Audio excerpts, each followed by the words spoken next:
Hello and welcome back to Brit Reviews It All. So today I am going to be covering or reviewing The Real Housewives of Dubai Season 1, Episode 1. This one was titled Sand Dunes and Don'ts. I must say that I'm really into it. I watched it last night. Seems like it's going to be pretty good.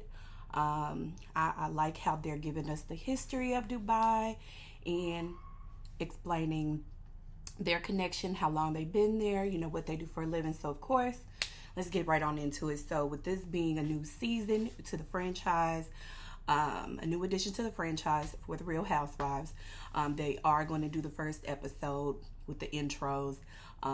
Everyone looks great. They look very interesting. I want to get to know more about each cast member. It seems like the way that their culture is, I don't know if we're going to get not in comparison to like Potomac or ATL. Looks like they're really not into the cattiness between the ladies, or I don't expect to see any like physical, close to any type of physical altercations going on within this franchise. So let's see. So like I said, they come on in, they're introducing us to all of the ladies. If anyone, and maybe I only noticed it, but Lesa Milan, excuse me, learning names, new.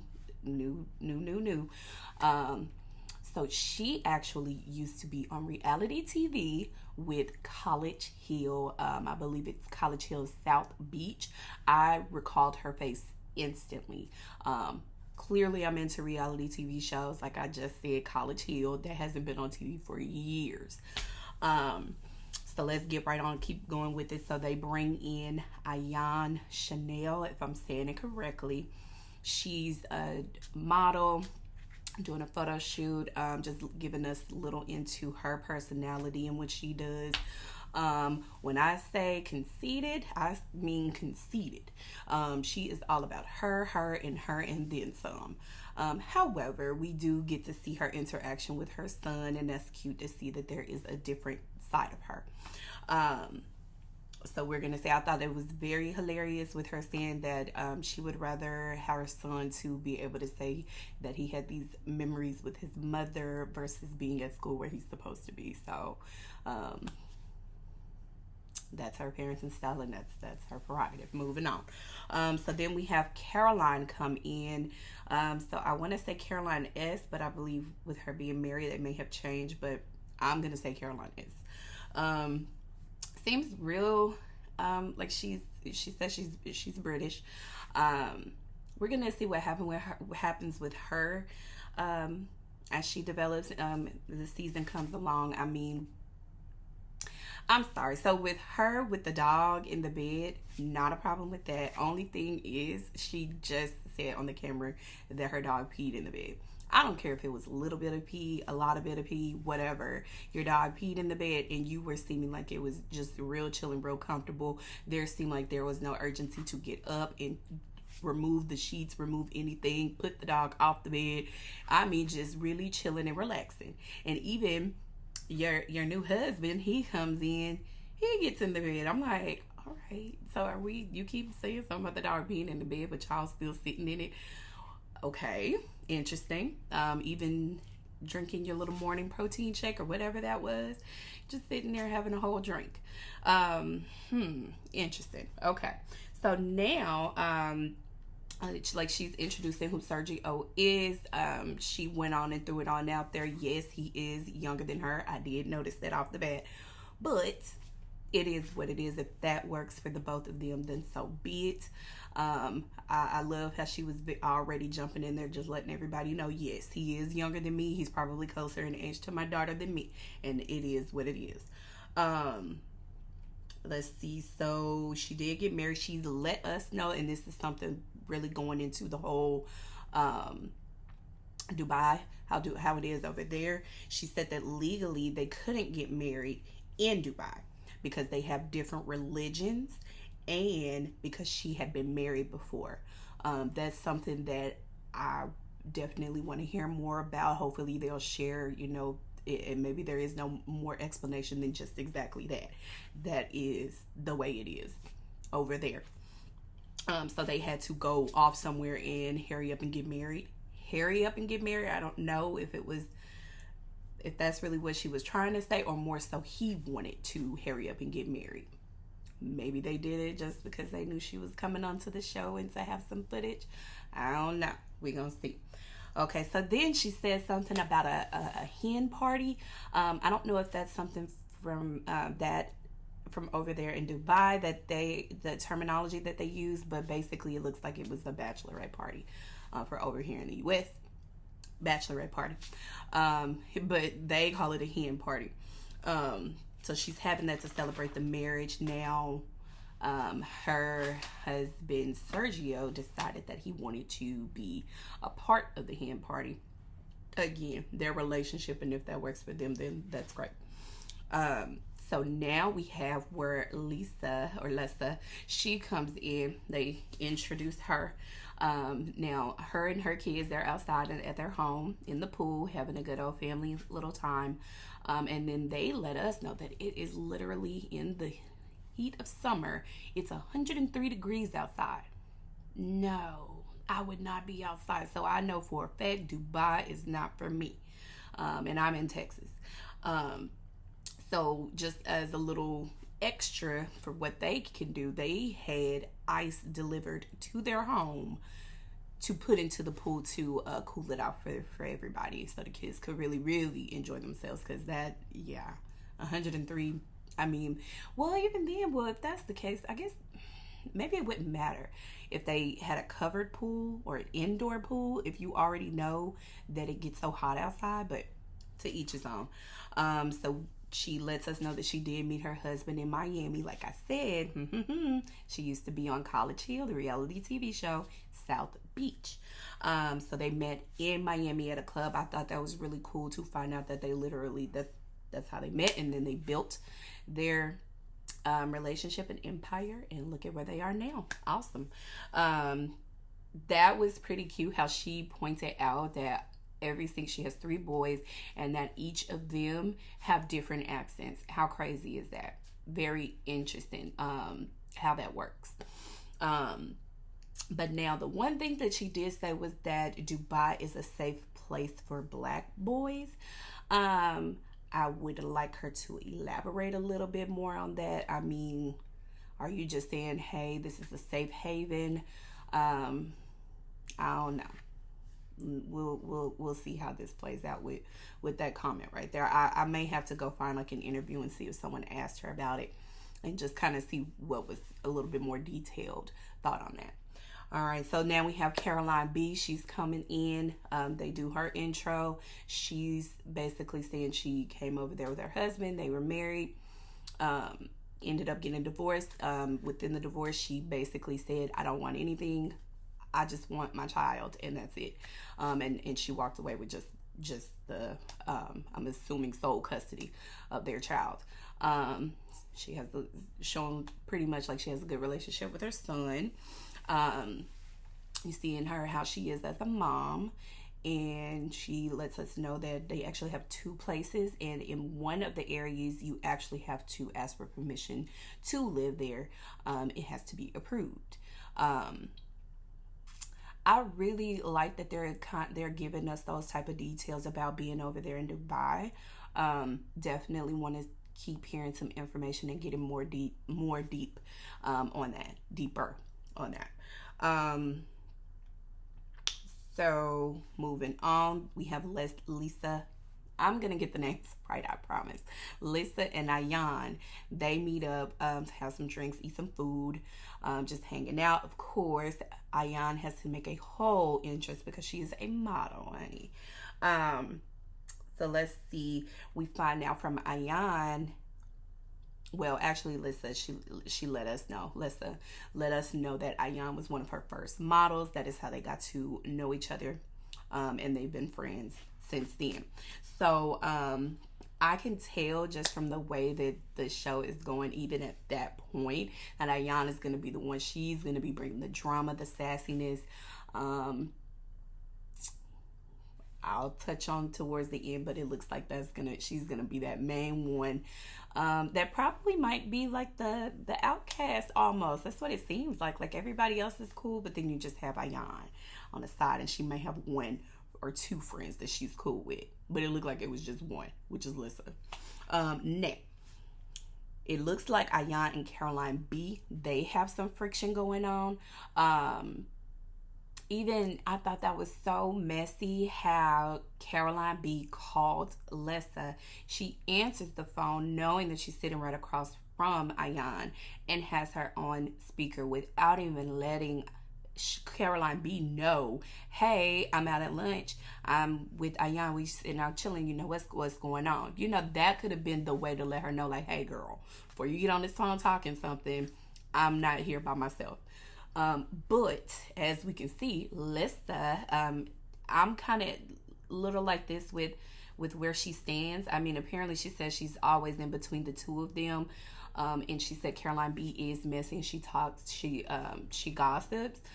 But what does that say about you? Because even if you're right there on the phone and you're letting Ayan hear what Caroline B is saying, if I was Ayan, I would wonder, okay, well, if I'm not around and you're talking to her, how is that conversation going if my name is brought up? You know what I'm saying? Like, something is a little about that. We'll see what happens.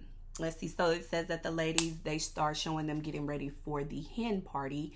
They come out. It's this beautiful yacht. The decorations are beautiful. Everything looks great. When I tell you, it looked like they had an awesome time that night. I mean, I love that we got to pretty much see. It looked like they were there for a while, and they had a good old time on their boat, on the yacht. Let me be clear, the yacht. Now I noticed, and maybe this is something that that's what a part of the culture over there. It's like the double cheek kiss. Everybody was doing that. I noticed that. Now, as they're getting ready to come in, Lissa and Caroline B, they're like literally right there with each other, coming to get on the boat.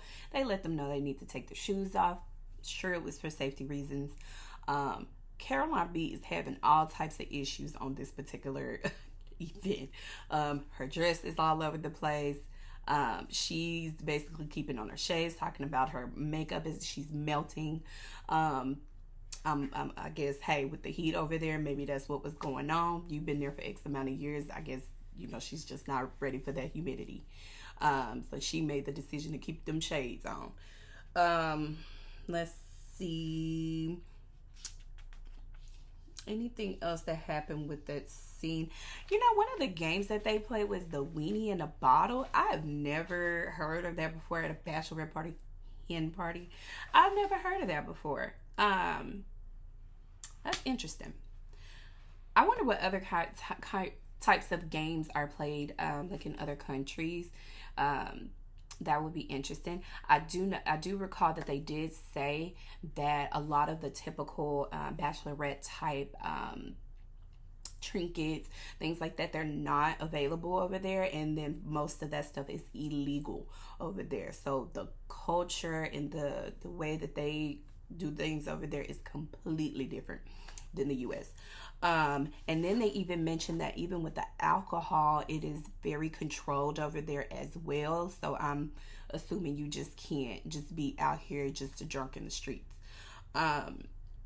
But apparently they had all they needed on that boat, because them champagne flutes was floating around excessively, and I even saw shots with the orange slices on the top. So they had a good old time on that boat and had as many drinks as they wanted while out on the water. Exactly. Now we get introduced to Nina. She comes in with their children. They're having an outing, meeting up also with another housewife, Sarah, and her children. Or child. And they are hanging out, going to the, let me see, I want to get it right, the frame, which is the largest frame in the world. And you go up, from what we see, you go up, you can go all the way to the top, and you have areas at the top where you can look down, all the way down.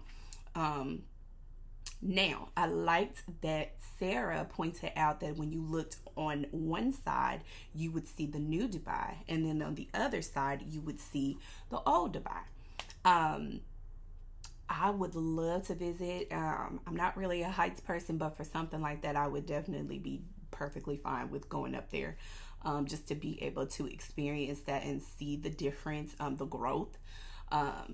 They did very well in pointing out where Dubai started and how it evolved into a whole nother. I mean, just it's like a place of just bliss, is what it comes off as. Um, so within this, they come back down after they're finished, with the kids, and they have like a little picnic outside.